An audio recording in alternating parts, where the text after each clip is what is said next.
Today, Two Harbors police confirmed a woman has died after a rock went through her windshield during a traffic incident on Friday. Northern News Now's Larissa Millis is in Two Harbors this afternoon where that crash happened. Larissa, what did authorities have to say? Yeah, Heidi, I'm here in Two Harbors where on Friday, just after 2 p.m., Two Harbors police and some other emergency medical responders responded here on the southbound lane of Highway 61 just across from the campground and the golf course here in Two Harbors for a report of a medical incident where a woman was found bleeding and slumped over in her car. Just behind me, actually, there's still some shards of glass that are on the ground from that incident. Now today, Two Harbors police did confirm that that woman, 46-year-old Kay Spielman, died as a result of the incident, which they say happened after a rock went through her windshield.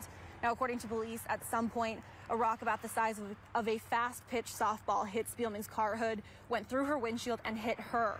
Two Harbors PD is investigating what caused the rock to go through the windshield, but they do not believe there is any threat to the safety of the public and that this was an isolated and unfortunate accident.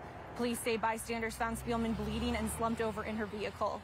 They tried to help her until first responders arrived. She was first taken to a hospital here in Two Harbors and was then transported by air to a hospital in Duluth, where she eventually died.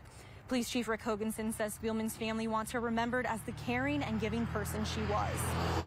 I guess my last ask is for everybody to keep the family and friends of Kay in your thoughts as they navigate this difficult time. I would also ask people, if you have a chance, remember to do something good for others every chance you get. Police did not confirm when exactly Spielman died. They did say she was a mother, sister, and daughter, and that her family says she was an organ donor, and the process of donating her organs began this afternoon. Now, police are still investigating exactly how that rock went through the windshield, but they do not believe it was thrown. They're asking anyone with information to contact the Two Harbors Police Department. Certainly a tragic story. We'll continue to